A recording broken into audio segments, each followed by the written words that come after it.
श्री निर्वेक सागर जी महाराज की जय जय जय। परम पूज्य मुनि श्री शीतल सागर जी महाराज की जय जय जय। समस्त मुनि संघ की जय जय जय। शंका समाधान के आज के इस सत्र में आप सभी का हार्दिक अभिनंदन। इससे पूर्व कि हम आज के इस सत्र को प्रारंभ करें, चलते हैं पूज्य गुरुदेव के चरणों में, करते हैं प्रणिपात इस भाव से कि हमारे जीवन में भी हो सके सम्यक्त्व की सुप्रभात। सभी लोग हाथ जोड़ेंगे, मस्तक झुकाएंगे और मेरे साथ बोलेंगे, हे गुरुदेव नमोस्तु नमोस्तु नमोस्तु। विद्या सिंधु में डूब डूब कर ज्ञान रत्न ला गुरु प्रमाण, सबका हित हो इसी भाव से बना रहे गुणायतन धाम। बंधु परम पूज्य प्रातः स्मरणीय संत श्रोमणी आचार्य भगवान श्री विद्यासागर जी महाराज की पावन आशीर्वाद से एवं पूज्य गुरुदेव की पावन प्रेरणा एवं मार्गदर्शन से निर्मीयमान तीर्थ गुणायतन वह तीर्थ होने वाला है जहां आने पर आप और आपकी पीढ़ियां चढ़ेंगी मोक्ष महल की सीढ़ियां, टूटेगी कर्मों की बेड़ियां, झड़ेगी ज्ञान की फूल झड़ियां और मोक्ष मार्ग मिलेगा बढ़िया। बंधुओं, ऐसी ऐतिहासिक कृति शीघ्र ही अपना आकार लेने जा रही है। आवश्यकता है आप सभी के सहयोग की, अतः तन मन धन से गुणायतन में सहयोग देकर इस कृति को पूर्ण होने में अपना निमित्त अवश्य बने, अपना योगदान अवश्य दें और इतिहास की रचना में सहयोगी बन के अपने जीवन को सार्थक करें।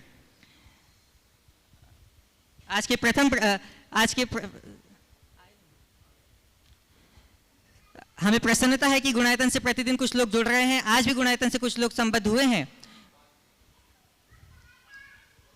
मैं उनके नामों की उद्घोषणा करूंगा और भावना रखूंगा कि आप लोग करतल ध्वनियों से उनका अभिवादन अवश्य करें।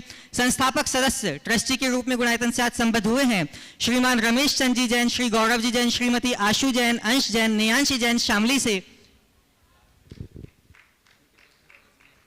बाद में बोलेंगे ना। करतल ध्वनियों से इनका अभिवादन करें। आज के इस सत्र को प्रारंभ करें उसके लिए हम सभी चलते हैं पूज्य शुल्लक श्री सुभग सागर जी महाराज के श्री चरणों में और निवेदन करते हैं कि हे महाराज श्री, जिस प्रकार चतुर्थ काल के आदि में भगवान अजितनाथ के चरण शरण में सगर चक्रवर्ती ने भगवान से प्रश्न पूछकर सबका कल्याण करने की भावना बनाई थी और सबके कल्याण में निमित्त बने थे, उसी प्रकार हमारा निवेदन है कि महाराज श्री ऑनलाइन प्रश्नों के माध्यम से इस सत्र का प्रारंभ करें। इच्छा में महाराज। पूज्य मुनिवर के चरणों में बारंबार नमोस्तु। प्रथम ऑनलाइन प्रश्न के रूप में मीना चौधरी जोधपुर से पूछ रहे हैं कि समिति शब्द और असमिति अर्थ हो, लेकिन इतना ही हो किसी को शब्द से कष्ट ना हो, तो महाराज श्री हमें ऐसे शब्दों का इस्तेमाल करना चाहिए जिसके सामने वाले को तकलीफ ना हो, तो समाधान कीजिए। नमस्ते।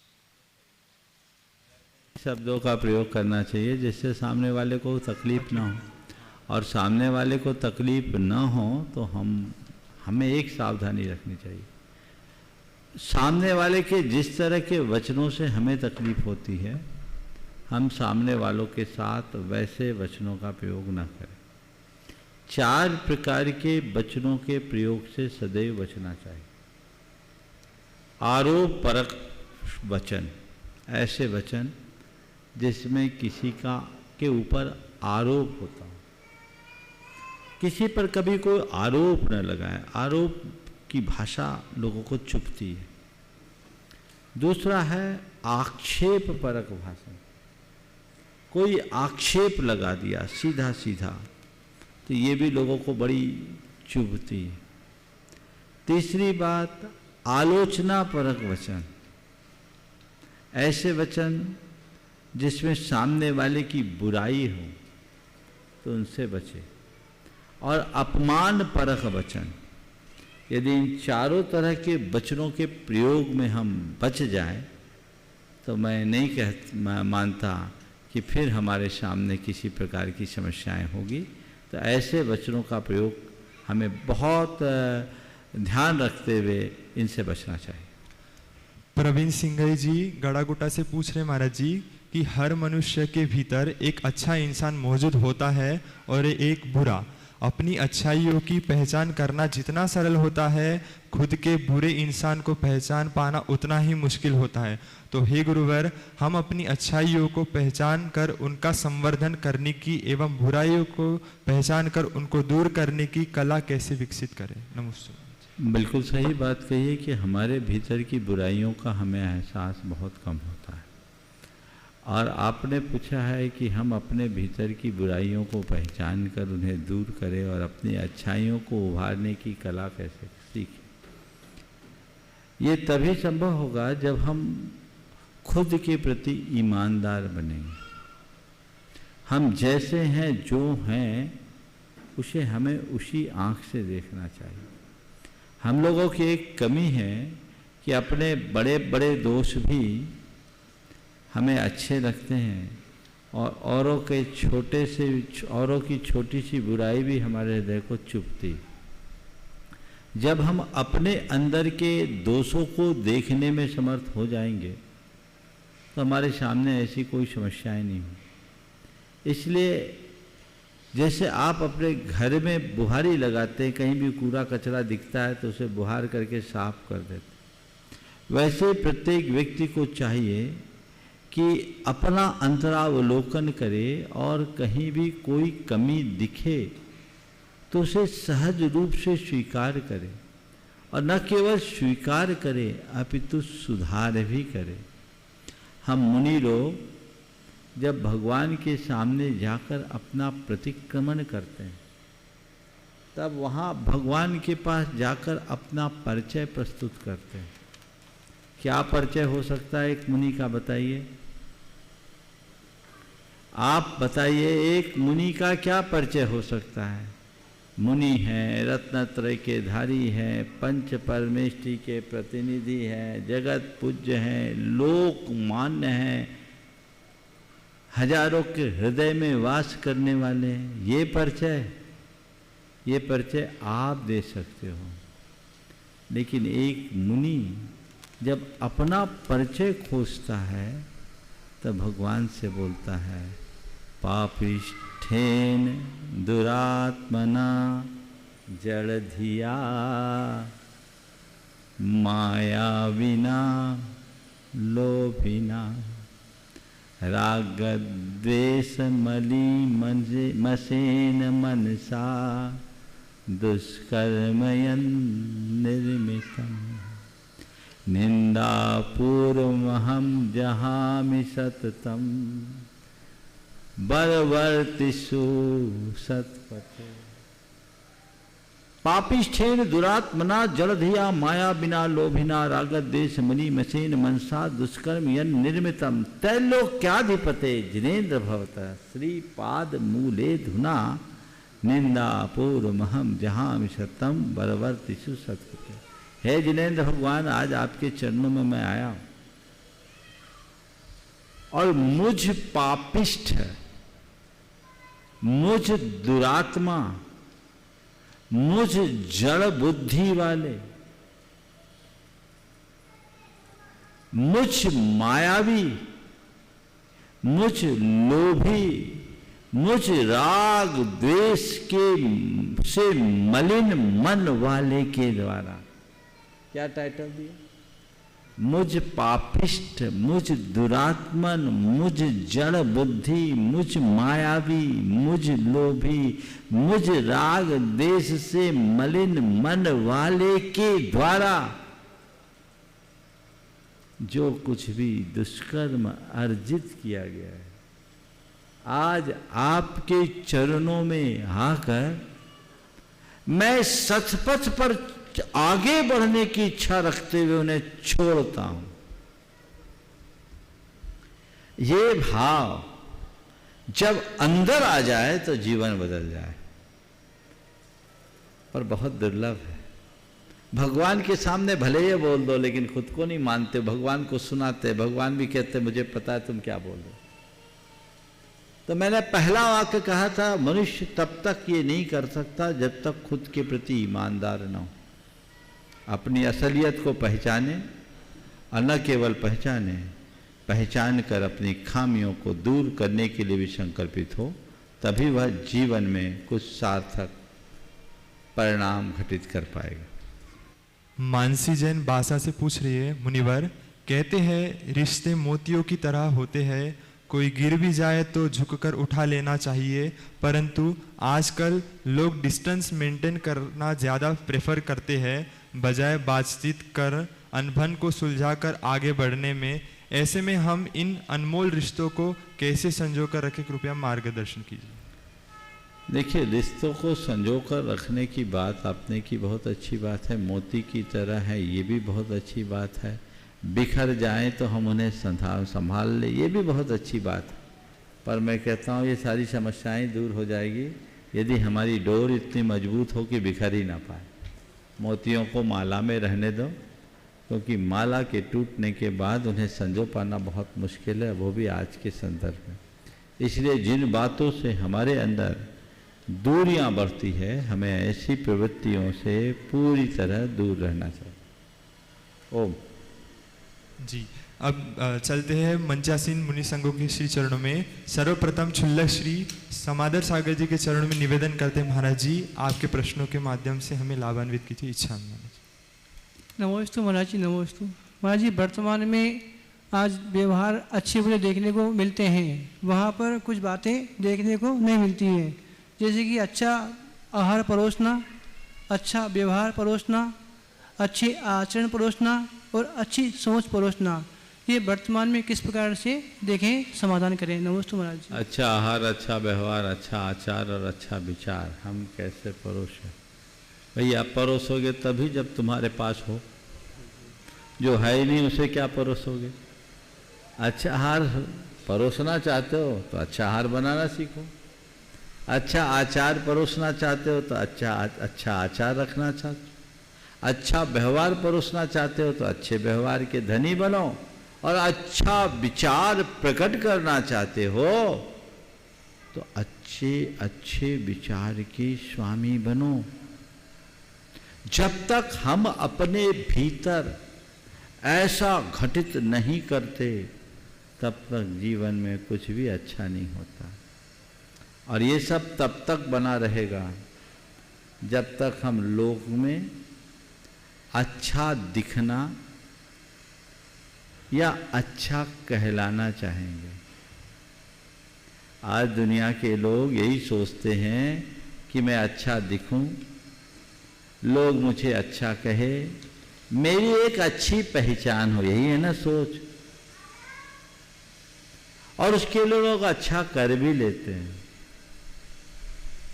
लेकिन मैं कहता हूं अच्छा दिखना, अच्छा कहना, कहलाना और अच्छा करना ये हमारे लिए पर्याप्त नहीं है। बस एक बात बता रहा हूं, वो आ जाए तो सब अच्छा हो जाएगा। वो है अच्छा बनना। हम अच्छा बनने का प्रयत्न करें, संकल्पित हो जाए अच्छा बनने के लिए, तो हमारा आहार भी अच्छा होगा, आचार भी अच्छा होगा, व्यवहार भी होगा और विचार भी अच्छा होगा। तो अंदर से अपने आप को अच्छा बनाने का सत्प्रयत्न हमारा होना चाहिए।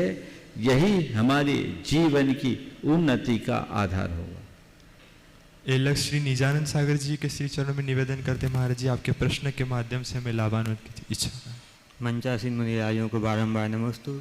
महाराज जी, यह जो जन्म जरा मृत्यु रोगों के साथ में खाना, कमाना, सोना, जड़ जोरू जमीन, इस ट्रक के चक्कर में पड़ कर के तीन लोकों का स्वामी होकर के भी तीन लोकों में भटक रहा है और अपना हित कर रहा है, तो अहित से बचकर आत्मकल्याण कैसे करे, इसका उपाय बताने की कृपा करें।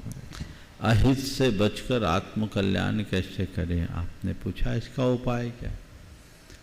देखिए, जब तक व्यक्ति हित और अहित का विवेक प्रकट नहीं करता तब तक न तो उसकी हित में प्रवृत्ति होती है और न ही वो अहित से बच पाता है।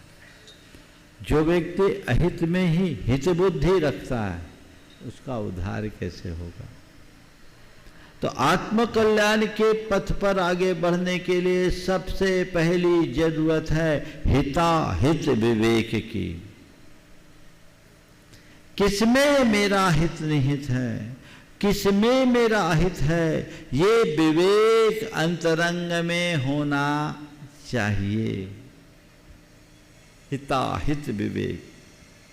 और ये जाग गया तो फिर वो अपना रास्ता अपने आप प्रकट कर लेता है।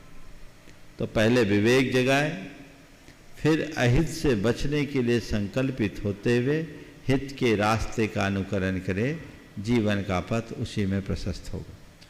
नमोस्तु पूर्वक पूज्य मुनिवर श्री शीतल सागर जी के श्री चरणों में निवेदन करते हैं महाराज जी, आपके प्रश्न के माध्यम से हमें बोधि की प्राप्ति हो। नमोस्तु भगवान। ओम नमः सिद्धिभ्य।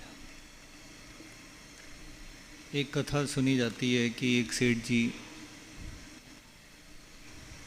सामाई कर रहे थे, उनको प्यास लग रही थी और वो आर्त ध्यान से मरकर मेंढक हो गए। तो इसमें दो बातें हैं। एक तो ये कि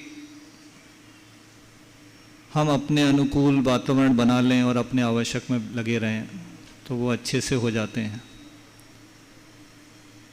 या फिर उन प्रतिकूलताओं में भी संयम रखें, समता रखें। तो एक वर्ग तो ये कहता है कि हमें अनुकूलताएं में ही धर्म आराधना करना और सबको वही अच्छा लगता है, तो उसमें लाभ कितना है और प्रतिकूलता में वही करने में क्या? बहुत अच्छा सवाल उपस्थित किया है। ये कथा सर्वविदित है कि सेठ ने नियम लिया कि जब तक दिया जलता रहेगा मैं सामायिक करता रहूंगा। वो सामायिक में बैठा रहा। उसकी धर्मपत्नी को इसका पता नहीं था। वो सोचे कि इनकी आराधना में बाधा ना आ जाए, इसलिए बार बार वो दिए में तेल डालती रहे। कहते हैं कि वो प्यास की पीड़ा से पीड़ित रहा और पानी की चाह में मरा, सो जल में जाकर मेढक बना। ये कहानी आपने बहुत अच्छी बात पूछी है कि इससे तो हम एक वर्ग जो कहता है पहले अनुकूलता बनाओ फिर धर्म ध्यान करो, प्रतिकूलता में मत करो। इस कहानी के दूसरे पहलू को भी मैं पहले सामने रखूं, फिर उसके बाद अपने विचार इस संदर्भ में प्रकट करूंगा। इस कहानी का दूसरा पक्ष है कि उसी जीव को जो कुएं का मेढक बना, जब बोध हुआ, कुएं से निकला, कमल की एक पाखुड़ी लेकर, कितनी सी पाखुड़ी हो गई, भगवान महावीर के समोसरण की ओर गया। वो नन्हा मेढक फुदक फुदक कर आगे जा रहा था और पहुंच भी नहीं पाया। राजा श्रेणी के हाथी के पैर के नीचे आकर मर गया और पूजा किए बिना पूजा का फल पा गया। उस मेढक को कितना गौरव मिला। आचार्य भगवान ने समंत भद्र महाराज ने कहा, अर्हत चरण सपरिया महानुभावम महात्मना मोदत भेकः प्रमोद मत्तः कुसुमे नेकेन राजग्रहे। एक इतिहास की अलौकिक घटना घट गई। तो पहले इन दोनों प्रसंगों को सामने रख करके एक बात कहना चाहता हूं और फिर महाराज जी ने जो सवाल किया उसकी चर्चा। मैं इसे देखता हूं कि जो सेठ था वो क्रिया तो किया पर भाव शून्य होकर किया, बल्कि भावों की मलिनता के साथ किया, क्लेश पूर्वक किया, तो दुर्गति का पात्र बना, क्रिया करके भी पात्र बना। और जब वो मेढक था तो भाव विशुद्धि से भरा था। वो अपनी पूजा नहीं कर पाया, लेकिन पूजा किए बिना भी पूजा का फल प्राप्त कर लिया। इसका सार ये है कि हमारी क्रिया से भी ज्यादा महत्वपूर्ण हमारे भाव है। इसलिए जब कभी जो भी क्रिया करो भावों से करो। अब महाराज के सवाल पर आता हूं। महाराज जी, आपने बिल्कुल ठीक कहा कि जो क्रिया करो भावों से भर कर करो। तो बस बढ़िया ध्यान करना है। अब गर्मी में बैठ कर करेंगे तो तकलीफ होगी, एसी में करो। न मच्छर की परेशानी, न गर्मी की परेशानी, न कुछ। मुझसे एक भाई ने एक प्रस्ताव रखा, महाराज जी यहाँ का जो ध्यान केंद्र है उसको एयर कंडीशन बनाना चाहिए। हमने कहा भैया एयर कंडीशन में ध्यान नहीं होता, फेयर कंडीशन में ध्यान होता। एयर कंडीशन में ध्यान नहीं होगा, ध्यान तो फेयर कंडीशन में होगा। अब ये जो बात है कि सब प्रकार की अनुकूलताएं हो जाए तब हम करें, तो सवाल ये है कि अनुकूलता आप किसके लिए चाह रहे हो? किसके लिए? किसके लिए? शरीर के लिए ना। और तुम शरीर हो क्या? तो तुम्हारा भेद विज्ञान ही फेल हो रहा है तो तुम साधना क्या करोगे? इसलिए परिसहों को सहने का अभ्यास बनाना चाहिए। ज्यादा नहीं कर सको तो धीरे धीरे अभ्यास बनाओ, कुछ तो करो। ज्यादा सुविधाओं में जियोगे तो सामायिक कम, झपकी ज्यादा आएगी, है ना। तो असुविधाओं को सहने का अभ्यास होना चाहिए। इसलिए अगर जैसा महाराज ने अभी सवाल किया, मैं अपना अभिमत इस संदर्भ में यही प्रकट करता हूं कि बाह्य सुविधाओं के अभाव में भावपूर्वक अपनी धार्मिक क्रियाएं करो। असुविधाएं यदि ज्यादा प्रभावित कर रही है तो थोड़ा सा फ्लेक्सिबल रहो, लेकिन सुविधाओं के इतने आदी मत बनो कि उसके बिना कुछ कर ही ना सको। अभ्यास से सब चीजें घटती है। हमें एक बात सदैव याद रखना चाहिए कि ये सब हम किसके लिए कर रहे हैं। यदि वो हमारी स्मृति में रहेंगे तो फिर ये सवाल ही उपस्थित नहीं होगा। पूज्य मुनिवर श्री निर्वेक सागर जी के श्री चरणों में निवेदन करते हैं, महाराज जी आपके प्रश्न के माध्यम से हमें बोधि की प्राप्ति हो। नमोस्तु भगवान। मुनि श्री को नमोस्तु करते हुए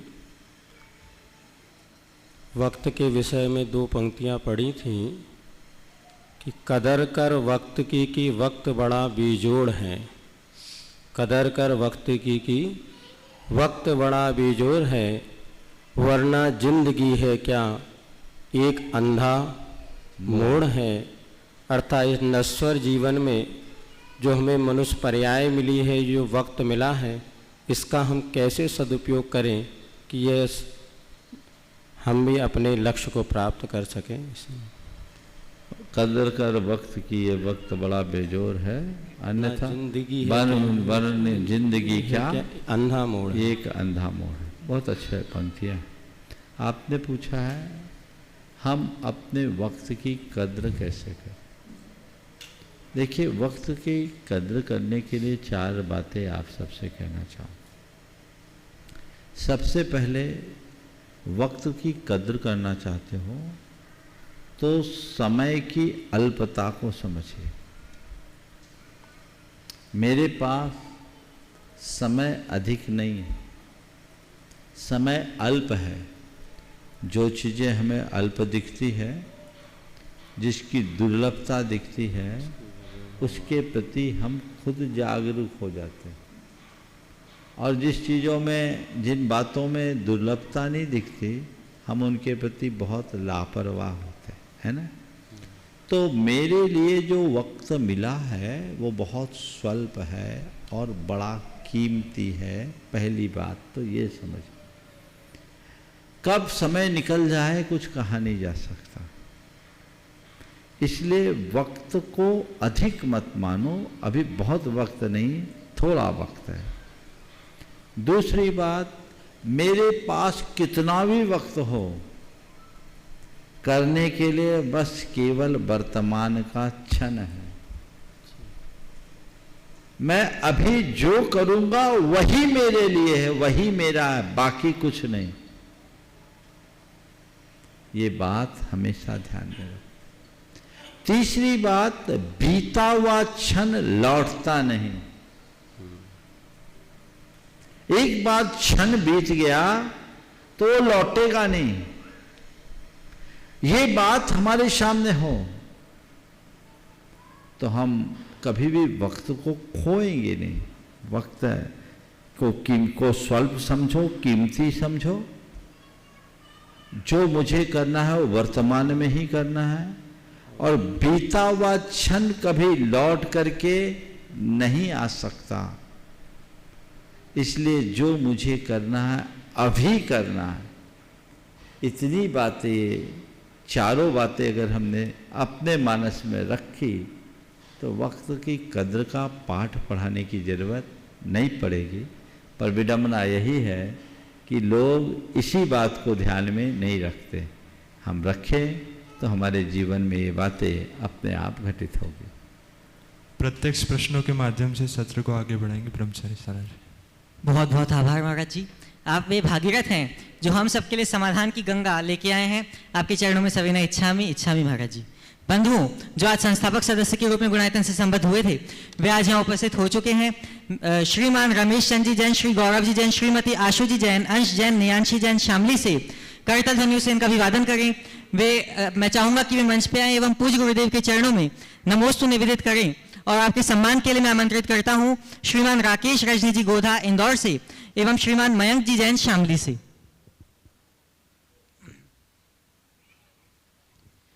श्रीमान रमेश चंद जी जैन, श्री गौरव जी जैन, श्रीमती आशु जी जैन, अंश जैन, नियांशी जैन शामली से। सम्मानकर्ता के रूप में आमंत्रित हैं श्रीमान राकेश जी रजनी जी गोधा इंदौर से एवं श्रीमान मयंक जी जैन शामली से। इन्होंने संस्थापक सदस्य बनने का सौभाग्य तो प्राप्त किया ही है, साथ में इस चातुर्मास का एक सिद्धि कलश भी स्थापित करने का इन्होंने सौभाग्य प्राप्त किया है। जोरदार करतल ध्वनियों से इनका अभिवादन करें।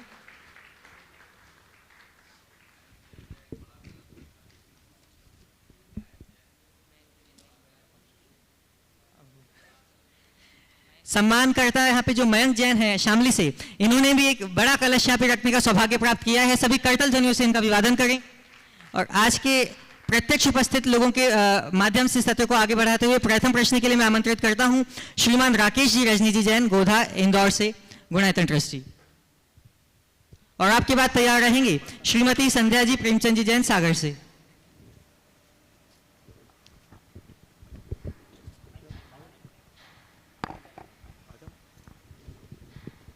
जल्दी। प्रातः स्मरणीय गुरुदेव के चरणों में उपस्थित मुनियों चरणों में बारंबार नमोस्तु नमोस्तु नमोस्तु। उपस्थित एलक श्री छुल्लक श्री के चरणों में छामी। हे गुरुदेव, कटना पिसना और निचोड़ना, कटना पिसना और निचोड़ना, क्या मीठा होने की यही निशानी है? गुरुदेव, जहाँ रस होता है वहाँ गाढ़ नहीं होती, और जब गांठ होती है वहाँ रस नहीं होती। इसका व्यवहारिक और आध्यात्मिक में क्या अर्थ है? कटना पिसना और निचोड़ना क्या मीठा होने का यही श्राप है? देखो, मैं इसे थोड़ा दूसरे दृष्टिकोण से देखता हूँ। आपने गन्ने को केंद्र में रखा है जी, और ये पूछा है कि गन्ना को काटा जाता है, पीसा जाता है, निचोड़ा जाता है। आपका सवाल है कि क्या मीठा होने की यही सजा है? मैं इसे दूसरे तरह से देखता हूँ और मैं कहता हूँ, जो मीठे होते हैं, जिनमें मिठास होती है, वो कटने के बाद, पिसने के बाद, निचुड़ने के बाद भी मिठास छोड़ते हैं। बहुत सुंदर। हम ऐसा क्यों नहीं देखते? कट पिट करके भी मिठास दे। अपने स्वभाव को कभी खंडित ना करो। और हमें ये सोचना चाहिए कि यदि हम मिट करके भी किसी के काम आ रहे हैं तो ये मेरी सार्थकता है। समझ गए? और एक बात देखो,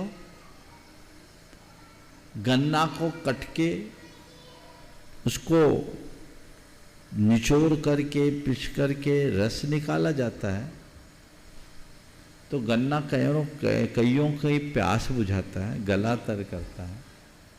लेकिन अगर ऐसा न किया जाए तो भी वो सुरक्षित कहाँ है? नहीं है, बोलो। नहीं है। गन्ना का अस्तित्व स्थिर हो तो मैं मानूं। तो गन्ना तो एक दिन मिटने ही वाला है, उसको तो सूख ही जाना है। आपको पता है शक्कर की मिलें पूरे साल नहीं चलती जी। तो गन्ना अपना सौभाग्य मानता है कि कम से कम मेरा सदुपयोग तो हो रहा है।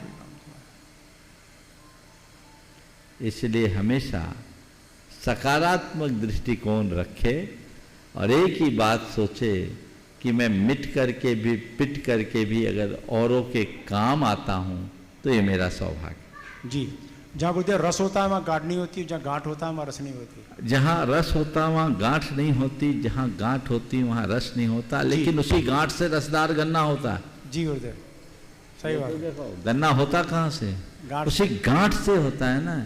इसलिए गांठ को गांठ मत समझो, वो गांठ नहीं है, रस की गढ़ है, रस का जनक है। वो गांठ ना हो तो गन्ना कैसे? और गन्ने की गांठ ये सिखाती है कि तुम्हारे जीवन में चाहे कितनी गांठ हो, मिठास का स्वभाव मत छोड़ना और इस गांठ को कभी बुरी नजर से मत देखना, क्योंकि यही गांठ तुम्हारी संतति को आगे बढ़ाएगी। क्या बात है, बहुत सुंदर, बहुत सुंदर। उपस्थित होंगे श्रीमती संध्या जी प्रेमचंद जी जैन सागर से और आपकी बात तैयार रहेंगे पक्ष जी जैन मधुवन से। नमोस्तु गुरुदेव, नमोस्तु गुरुदेव, नमोस्तु गुरुदेव। इच्छामी महाराज जी, इच्छामी महाराज जी, इच्छामी महाराज जी। महाराज श्री कहते हैं जब चलना नहीं आता था तब कोई गिरने नहीं देता था, और जब चलना सीख लिया तो हर कोई गिराने में लगा रहता है। तो ये हम अपना भाग्य समझें या संसार का नियम? जब चलना नहीं आता था तो कोई गिरने नहीं देता था, अब चलना आ गया तो हर कोई गिराने में लगा है। इसे हम भाग्य समझे या संसार का नियम? मैं तो समझता हूँ न इसे भाग्य समझो न सरकार का नियम, संसार का। हाँ, न संसार का नियम। इसे अपनी सामर्थ्य की परीक्षा समझो। क्या कह रहा हूँ? इसे अपने सामर्थ्य की परीक्षा समझो। चलना नहीं आता था तो कोई गिरने नहीं देते थे, हमें चलने में सहायक बने, हम समर्थ बने उन लोगों के बल पर जिनने हमें गिरते से बचाया। इतना समर्थ बना दिया कि अब कोई कितना भी बड़ा आघात करे हम गिरने वाले नहीं। तो ये सोच अपने अंदर विकसित करो ना, समझ गए? इसे न भाग्य मानो न संसार का नियम, ये अपनी सामर्थ्य की परीक्षा है। ये तो होगी, हमें इसमें भी खड़े उतरना। नमोस्तु गुरुदेव, नमोस्तु। पक्ष जी अपना प्रश्न प्रस्तुत करेंगे और आपकी बात तैयार रहेंगे श्रीमान संजय जी सोगानी कानपुर से। महाराज श्री के चरणों में नमोस्तु नमोस्तु नमोस्तु। छुल्लक जी महाराज जी के चरणों में इच्छामी इच्छामी इच्छामी। महाराज श्री, मेरा प्रश्न ये है कि मैं अभी इतना छोटा हूँ, मुझसे अगर कोई ज़्यादा प्रश्न कर ले तो मुझे गुस्सा आता है, परंतु आप महाराज श्री अगर आपसे आप इतना शंकाओं का समाधान देते हैं, पर शंकाओं का याद कर लो। हाँ, तब भी आपको मतलब गुस्सा नहीं आता है, ऐसा क्यों महाराज श्री? बिल्कुल ठीक है, तुम छोटे हो ना इसलिए गुस्सा आता, बड़े होगे तो नहीं आए, समझ गए? और देखो दो चीजें, एक बड़ी अच्छी बात बोलता हूं। जब अचानक तुमसे कोई सवाल करता है तो तुम्हारे मन में झुंझलाहट आती, लेकिन जब तुम ही कहोगे कि पूछो प्रश्न तो तुम्हें खुशी होगी, है ना? हाँ, ये तो वास्तविकता है, इसे स्वीकार करना चाहिए। चलिए, उपस्थित होंगे श्रीमान संजय जी सोगानी कानपुर से और आपकी बात तैयार रहेंगी श्रीमती पुष्पा जी जैन जयपुर से। नमोस्तु महाराज जी, नमोस्तु महाराज जी, नमोस्तु महाराज जी। मेरा प्रश्न है कि पत्थर एक बार मंदिर में जाता है तो वो भगवान बन जाता है, लेकिन हम हज़ारों बार मंदिर में जाते हैं फिर भी इंसान भी नहीं बन पाते हैं। तो हम ऐसा क्या करें कि हम एक अच्छे इंसान बन जाएं? और अभी आपने लास्ट क्वेश्चन में बोला कि जैसे बड़े हो जाओगे तो आपको गुस्सा नहीं आएगा, बट देखा जाए तो सबसे ज़्यादा गुस्सा ही बड़ों को आता है, छोटी छोटी बातों में चिल्लाने लग बिल्कुल जाते बिल्कुल बिल्कुल हैं। बिल्कुल बिल्कुल सही बात कही है। अब मैं तुम्हारे दोनों सवालों का उत्तर देता हूँ। पहला सवाल कि पत्थर अगर मंदिर में जाता है तो भगवान बनता है, पर इंसान पूरे जीवन मंदिर जाता है भगवान नहीं बन पाता। मालूम है पत्थर भगवान क्यों बनता है, कब बनता है? पत्थर भगवान तब बनता है जब उसके साथ जो कुछ भी किया जाए चुपचाप सह लेता है। वे बाहर भगवान बन रहे देख के आओ, कितने छेनी हथौड़ों का प्रहार होता है शिल्पी के द्वारा उस पर, होता है, लेकिन पत्थर चुपचाप उसे बर्दाश्त करता है, तब उस पत्थर को भगवान का आकार निकलता है, मिलता है। उसी तरह जिस दिन मनुष्य अपने ऊपर होने वाले समय के सभी आघातों को समतापूर्वक सहने की सामर्थ्य विकसित कर लेगा, वो भगवान हो जाएगा। समझ गए? तो मनुष्य वो प्रतिकार कर देता है, वो होता नहीं, इसलिए गड़बड़ है। समझ गए? और दूसरा, बड़े हो जाओगे तो गुस्सा नहीं आएगा। मैं पुनः दोहरा रहा हूँ, बड़े हो जाओगे तो गुस्सा नहीं आएगा। इसका मतलब उम्र से बड़े होने की बात नहीं है, अनुभव से बड़े होने की बात। समझ गए? उम्र से बड़े होने के बाद गुस्सा आ सकता है, लेकिन समझ बड़ी होने के बाद गुस्सा कभी नहीं आएगा। इसलिए अपनी समझ को बड़ी कर। नमोस्तु महाराज जी, नमोस्तु। श्रीमती पुष्पाजी जैन अपना प्रश्न प्रस्तुत करेंगे और आपके बाद तैयार रहेंगे श्रीमान मयंक जी जैन, गुणायतन ट्रस्टी, शामली से। नमोस्तु महाराज श्री, नमोस्तु महाराज श्री, इच्छा भी महाराज श्री। महाराज श्री, विकल्प बहुत होते हैं बिखेरने के लिए, लेकिन संकल्प एक ही काफी होता है जीवन को संभालने के लिए। तो हम ऐसा कौन सा संकल्प ले जिससे हमारा जीवन सफल हो? सब विकल्प को मिटाने का संकल्प ले लो। वो बताइए आप।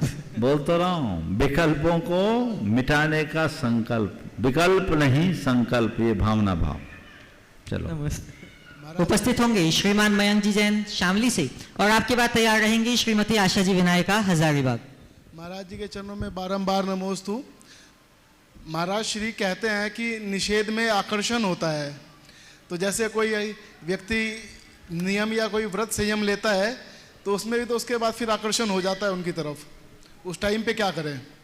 जो व्रत संकल्प लिया, जिस चीज को छोड़ा, उसके प्रति आकर्षण हो जाता है। जी महाराज जी। देखो, ऐसा कोई नियम नहीं कि उस चीज के प्रति आकर्षण होता भी है और नहीं भी होता है। किसके मन में आकर्षण होता है और कौन आकर्षण से मुक्त होता है, वो मैं बताता हूँ। जो चीजें आप मन से छोड़ते हो उधर कभी आकर्षण नहीं होगा, और जो चीजें दूसरों को देखकर या दूसरों की प्रेरणा से, दूसरों के कहने से छोड़ोगे तो हो सकता है उसके प्रति आकर्षण हो जाए। तो पहली बात, जिन चीजों से दूर होना चाहते हो, मन से दूर हो। समझ गए? अपने जीवन का अनुभव देखो, कई चीजें ऐसी होती हैं जो मन में भरी होती है, उससे कोई कितना भी कहे दूर हटने का मन नहीं होता। जी महाराज जी। और कई चीजें ऐसी भी होती है जिनके बिना एक पल नहीं रह सकते थे, लेकिन कोई निमित्त आया, मन से उतर गई, अब उधर देखने का भी जी नहीं होता। होता है? ऐसा ही होता है। तो क्या हुआ? चीजें जब तक मन में उतरी रहेगी उसका आकर्षण बना रहेगा। जिस दिन मन से उतार दोगे सारा आकर्षण फीका हो जाएगा। समझ गए? तो चीजें मन में उतरनी नहीं चाहिए, मन से उतारना सीखो। इसी को बोलते हैं वैराग्य। हमारे यहाँ एक शब्द है विरति, इसका विरोधी शब्द है रति। रति में आकर्षण है और विरति में विकर्षण, अलगाव, उधर देखने की भी इच्छा नहीं। तो रति से विरति की ओर बढ़ना है। कब बढ़ेंगे? जब हमारे भीतर सही ज्ञान प्रकट होगा। जिसके अंतरंग में यथार्थ का ज्ञान प्रकट हो जाता है, वो रति से विरति की ओर मुड़ जाते हैं, फिर उधर देखते तक नहीं। लेकिन जिनके अंदर अभी विरति नहीं आई है, वो उधर ही उधर देखते हैं। इसलिए अंतरंग का वैराग जगना चाहिए, तो कभी भी हमारे चित्त में भटकाव नहीं आ सकता। नमोस्तु महाराज जी। श्रीमती आशा जी विनायका हजारीबाग से अपना प्रश्न प्रस्तुत करेंगी और आपके बाद मैं आमंत्रित करता हूं ब्रह्मचारी तरुण भैया जी इंदौर से। नमोस्तु महाराज श्री, नमोस्तु इक्षामी महाराज। महाराज श्री, मेरा आज ये प्रश्न है कि आज की युवा पीढ़ी बहुत एडवेंचरस लाइफ जीना चाहती है। अभी हाल में भारत में तो कम, लेकिन विदेशों में इसका ज़्यादा प्रचलन है। और विदेशों में टाइटैनिक देखने के लिए लोग, युवा 18-20 बरस के बच्चे टाइटैनिक जहाज के मलबे को देखने के लिए जर्मनी में 16,000 फुट गए और मर भी गए। तो क्या ये एडवेंचरस लाइफ, 2 करोड़ रुपया लगा करके वो गए, 2 करोड़ सिर्फ लगा करके जर्मनी में टाइटैनिक उसको मलबे को देखने के लिए गए और वो मर भी गए। इतनी एडवेंचरस लाइफ आज की युवा पीढ़ी जीना चाहती है, तो क्या ये सही है महाराज कि वो अपना जीवन भी गंवा दे रही है? काश उन्हें अपने जीवन के मूल्य का बोध होता, तो इस तरह का कृत्य करने से पूर्व वो 100 बार सोचते हैं। पर चूंकि आजकल कुछ ऐसा माहौल बन गया है, मीडिया और अन्य माध्यमों से इन बातों को इतना अधिक बढ़ावा मिलने लगा है कि एक फैशन जैसा हो, लोग अपने जीवन को गंवा रहे। क्या बढ़िया होता कि मौत से खेलने का कर्म करने की जगह वो अपने जीवन को संवारने में लगे होते हैं। अपनी शक्ति और क्षमता का यदि रचनात्मक दिशा में उपयोग किए होते हैं, तो उनकी ऐसी स्थिति कैसे बनती? तो हमें चाहिए कि हम अपने जीवन को रचनात्मक दिशा में बढ़ाएं। निर्भयता, साहस, शौर्य, पराक्रम अच्छी बात है, लेकिन ये मौत से खेलने के लिए नहीं, मौत का सामना करने के लिए। कदाचित मौत आए तो हम घबराए नहीं, लेकिन मौत से खेलने का काम करना तो मूर्खता है। वह भी तब जब इससे आना कुछ नहीं। यदि किसी की जान बचाने के लिए हमें अपनी मौत से खेलना पड़े तो वो स्वीकार है। आज भी हमारे यहाँ जो राष्ट्रीय आपदा प्रबंधन से जुड़े हुए लोग हैं, जवान हैं, एनडीआरएफ, वो लोग क्या करते हैं? जान से खेलते हैं। बिल्कुल महाराज। और जान से खेलकर जान बचाते हैं, उसके लिए उन्हें ट्रेनिंग दी। ये एडवेंचर का सही लाभ है। तो जान बचाने के लिए जान से खेलना समझ में आता है, लेकिन जान से खेलकर जान गंवाना पागलपन है। वो तो चले गए, उसके पीछे का क्या हुआ? करोड़ों रुपया भी दिख, वहां जाकर के क्या किया? हाँ, वैज्ञानिक संसाधनों का प्रयोग करके किसी अध्ययन आदि के निमित्त से कोई गया हो तो बात सोची जा सकती है। आज जो भी जाते हैं, आज अंतरिक्ष में भी जितने यान गए हैं, उसमें जो भी लोग गए वो अपनी जान हथेली पर रखकर गए, पर उन्होंने जो भी उपक्रम किया वो कुछ अच्छा करने के लिए किया। चले गए, हमारे यहाँ कल्पना चावला जैसी चले गई, सुनीता विलियम्स जैसी चले गई। वो एडवेंचरस काम था, लेकिन रचनात्मक दिशा के साथ था। ऐसे लोग मर करके भी अमर होते हैं। पर मुझे नहीं पता कब की घटना है, क्या है, पर जैसी बात आप बोल रही हैं, ये तो मूर्खता की पहचान है। एक प्रकार से कहूँ तो ये पागलपन का शौर है। ऐसे पागलपन से बच के रहने में ही हमारी भलाई होनी चाहिए। नमोस्तु महाराज। अब मैं आमंत्रित करता हूं आदरणीय ब्रह्मचारी तरुण भैया जी को, और आपके बाद आमंत्रित हैं ब्रह्मचारिणी सुनीता दीदी बांसा से। नमोस्तु भगवान। नमोस्तु भगवन नमोस्तु। इक्षामी महाराज जी इक्षामी। पिछले दिनों जब आपके साथ सिद्ध चक्र विधान करने का सौभाग्य मिला, तब गंधर्व वलय के बारे में आपके श्रीमुख से सुना। पिछले वर्ष आपसे कुछ शुभ करने के लिए मार्गदर्शन चाहा, तो आपने कहा कि 48 रिद्धि मंत्रों का जाप किया जा सकता है। गुरुदेव आपकी प्रेरणा से इस वर्ष 48 दिवसीय अखंड गंधर्व वलय महामंत्र की महा आराधना करने का मानस हमारा और पूरी दिगंबर जैन समाज स्मृति नगर इंदौर का बना है। इसके लिए हम गंधर्व वलय मंत्र का कैसे लाभ उठा सकते हैं, उसका मन वचन काया की शुद्धि के लिए कैसे उपयोग कर सकते हैं, और जन मन के मंगल के लिए क्या भावनाएं भा सकते हैं, मार्गदर्शन चाहिए। देखिए, गणधर वलय की अपार महिमा है। मैंने अनेक बार इस पर प्रकाश डाला है। ये हमारे मूल मंत्र हैं और सभी मंगल निमित्तों में इसका प्रयोग किया जाता है। जो गणधर वलय के मूल नमो जिनानम आदि के मंत्र हैं, वो कृति अनुयोगत द्वार से प्रकट मंत्र है, यानी ये सठखंडागम के मूल सूत्र में अंकित। तो इसे हम इसकी महिमा का अंदाज लगा सकते हैं। रहा सवाल इसके प्रभाव का, तो मैं तो ये मानता हूँ कि गणधर वलय के नियमित पाठ और जाप से सर्व सिद्धियों की प्राप्ति होती है। शुद्धि भी होती है और सिद्धि भी होती है। आपने एक कार्यक्रम रखा है, बहुत अच्छी बात है, निरंतर अखंड हो, पर मेरी एक सलाह है, अखंड पाठ करना एक भी प्रोफेशनल आदमी को मत रखना। कोई पेशेवर व्यक्ति ना हो, अपना समय निकाल कर लोग पाठ करे तो ठीक है।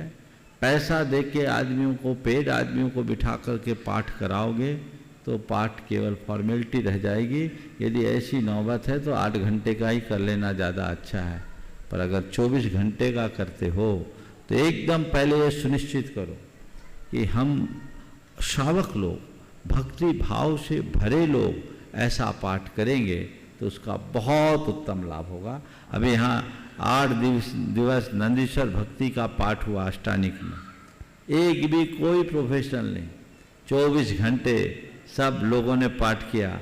हमारे संग में छुल्लक जी लोगों ने भी पाठ किया, महाराज ने भी पाठ किया, हमने भी पाठ किया, भले एक आध बार ही किए, लेकिन ये भक्ति है। तो ऐसी ही भक्ति की भावना होनी चाहिए, तो वो ध्यान में रखें। निश्चित महाराज जी, हम कोई पैसेड व्यक्ति नहीं बुला करके पूरी समाज के नौजवान। बहुत सुंदर, बोलो। आमंत्रित हैं आदरणीय ब्रह्मचारिणी सुनीता दीदी जी, और आपकी बात तैयार रहेंगी श्रीमती रक्षा जी जैन मधुबन से। त्रय मुनिवर के चरणों में नमोस्तु नमोस्तु नमोस्तु। सभी लक्षुल्लक जी के चरणों में इच्छा में इच्छा में इच्छा। महाराज जी, एक कहते कि एक मंदिर का जीर्णोद्धार करवाने से 100 मंदिरों के निर्माण करवाने के बराबर पुण्य लगता है। लेकिन अगर हमें अपनी संस्कृति बचाना है, तो हम अपनी बात कह रहे कि अगर हमें संस्कृति बचाना है और ये अगर नए मंदिर नहीं बनाएंगे तो फिर हमारी संस्कृति की रक्षा कैसे करेंगे हम? सन 1988 में परम पूज्य गुरुदेव के चरणों में साहू अशोक कुमार जी थे। मैं उस समय गुरु चरणों में ही था। उन्होंने गुरुदेव से कहा कि गुरुदेव, नए मंदिर के निर्माण की अपेक्षा पुराने का जीर्णोद्धार पहले होना चाहिए। गुरुदेव ने कहा होना चाहिए। गुरुदेव, पुराने के जीर्णोद्धार में तो पुण्य भी अधिक है। बोले हाँ, पुण्य अधिक है। गुरुदेव, आपके नाम से एक विज्ञप्ति जारी कर दूं कि नए के निर्माण की अपेक्षा पुराने का जीर्णोद्धार करें। गुरुदेव ने कहा, मैं उनके चरणों में ही था। गुरुदेव ने कहा, साहू जी, आपको विज्ञप्ति जारी करना है तो कर दो, पर मेरे एक सवाल का उत्तर दीजिए। बोलो। आपके कपड़े फट जाएंगे तो कितनी बार रफू कर करके पहनोगे? आपके कपड़े फट जाएंगे तो कितनी बार रफू कर करके पहनोगे? सही। गुरुदेव ने कहा कि पुराने का जीर्णोद्धार कराना आवश्यक है, कराइए, पर केवल जीर्णोद्धार करा के अपनी संस्कृति को आगे नहीं बढ़ा सकेंगे। अपनी संस्कृति को आगे बढ़ाना है तो कुछ ऐसा भी निर्माण करा जाइए जिसका आने वाली पीढ़ियां जीर्णोद्धार करा सके। समझ गए? इसलिए जहाँ जैसी आवश्यकता है वैसा कीजिए। पुराने का जीर्णोद्धार भी कीजिए, उसे उपेक्षित मत छोड़िए, पर नए के निर्माण में कहीं पीछे मत रहिए, क्योंकि आने वाले समय में जो इतिहास लिखा जाएगा वो इसी के बल पर लिखा जाएगा। नमस्ते। उपस्थित होंगे श्रीमती रक्षा जी जैन मधुबन से, और आपकी बात तैयार रहेंगी श्रीमती प्रियंका जी प्रदीप जी पाटनी तमशा से। श्री प्रमाण सागर जी महाराज जी के चरणों में नमोस्तु नमोस्तु। दो महाराज जी के चरणों में नमोस्तु। छुल्लक जी एलक जी के चरणों में इच्छामी इच्छामी इच्छामी। महाराज श्री अभी एक कुछ दिन पहले घटना घटी है कि एक भाई ने 19 साल के भाई ने 13 साल के भाई को मर्डर कर दिया है। तो उसमें उसकी कितने दिन की सूतक रहेगी, और क्या उस जिसने मर्डर किया है उसके मतलब जीवन भर का सूतक रहेगा क्या? उस शांति विधान कब हो सकता है? 19 साल के भाई ने 13 साल के भाई की हत्या कर दी है अपने जैन समाज में। अपने जैन समाज में, मेरे रिलेशन में महाराज जी, रिलेशन में है गुवाहाटी। ये तो बहुत ही गंभीर। अच्छा, मोबाइल को देख करके मैंने एक दिन बताया था, शायद याद है, वही घटना है। हाँ महाराज जी। मोबाइल को लेने के लिए, मोबाइल से हम खेलेंगे। देखिए, बहुत ही दर्दनाक घटना, बहुत ही गंभीर और चिंतनीय घटना है। सबसे पहले तो लोगों में ऐसी जागरूकता होनी चाहिए कि इस तरह की घटनाएं ना घटे। 19 साल का बच्चा है, उसे हम नाबालिग भी नहीं कहेंगे। जो घटना हुई है बहुत ही दुखद और क्रूर घटना है। जहाँ तक सूतक का सवाल है, उस परिवार को 6 महीने का सूतक होगा, क्योंकि आत्मघात हुआ। और वो बच्चा जिसके हाथ से ऐसा कृत्य हुआ है, मेरे ख्याल से कानूनन उसे लंबी सजा तो मिलेगी ही मिलेगी। 15 साल की जेल हो गई महाराज जी। हाँ, और उस व्यक्ति को तब तक सूतक माना जाएगा जब तक वो गुरुओं से प्रायश्चित न ले। और ये प्रायश्चित भी किसी साधारण मुनि से नहीं, किसी सुयोग्य आचार्य के पास जाकर उन्हें ऐसा प्रायश्चित लेना चाहिए। जब वो प्रायश्चित लेंगे तो होगा। बाकी परिवार के लोगों को 6 महीने का सूतक होगा। और मैं तो उस परिवार को भी सलाह दूंगा कि इतनी भयानक घटना जिस कुल में घटी है, उनके सारे लोग गुरु चरणों में जाए, अपनी व्यथा कथा उनके समक्ष प्रकट करे, मार्गदर्शन मिले और प्रायश्चित मिले। ओ उपस्थित होंगे श्रीमती प्रियंका प्रदीप जी पाटनी तमशा से, और आपकी बात तैयार रहेंगी श्रीमती प्रतिभा जी जैन मधुबन। गुरुवर के चरणों में त्रिवार नमस्तु। गुरुवर जी, मेरा प्रश्न यह है कि हमारा अच्छा समय होता है तब हम फूले नहीं समाते हैं। हमें ऐसा लगता है कि हमारे अलावा इस दुनिया में और कोई नहीं है, हमसे बड़ा, हमारे जैसा भी इस दुनिया में कोई नहीं है। पर गुरुवर, जब दुख का समय आता है तब हम इतने दुखी हो जाते हैं कि हमें समझ में नहीं आता है कि हम क्या करें। तो इस दुख से उभरने के लिए हमें क्या करना चाहिए? नमोस्तु गुरुदेव, कृपया आप इस मार्गदर्शन करिए। दुख से उभरने के लिए हमें क्या करना चाहिए? सुख और दुख दोनों की नश्वरता को पहले तो समझना चाहिए। जो व्यक्ति सुख में फूलता है वो दुख में कूलता है। अगर व्यक्ति तत्व ज्ञान का आश्रय लेता है तो उसके हृदय में ये पंक्तियां बार बार गूंजती, होकर सुख में मग्न न फूलूं, दुख में कभी न घबराऊं, इष्ट वियोग अनिष्ट योग में सहनशीलता दिखलाऊं। जब भी दुख की घड़ी आए तो ये सोच करके चले कि ये दुख भी अल्पकालिक है, आया है चला जाएगा। जीवन में सब आना जाना है, पल पल में परिवर्तन होता है, तो ये परिवर्तन कभी भी हो सकता है। इसे सहज रूप से स्वीकार करके अपने जीवन को आगे बढ़ाने का प्रयत्न करना चाहिए। यदि व्यक्ति अपने जीवन में आगत दुखों को स्वीकार ले और धैर्यपूर्वक उसका सामना करने की सामर्थ्य विकसित कर ले तो वह दुख नहीं रहता, दुख भी सुख बन जाता है। इस प्रकार आज के इस सत्र को परम पूज्य गुरुदेव के चरणों में नमन अर्पित करते हुए यहीं पर विराम। बोलिए परम पूज्य आचार्य गुरुवर श्री विद्यासागर जी महाराज।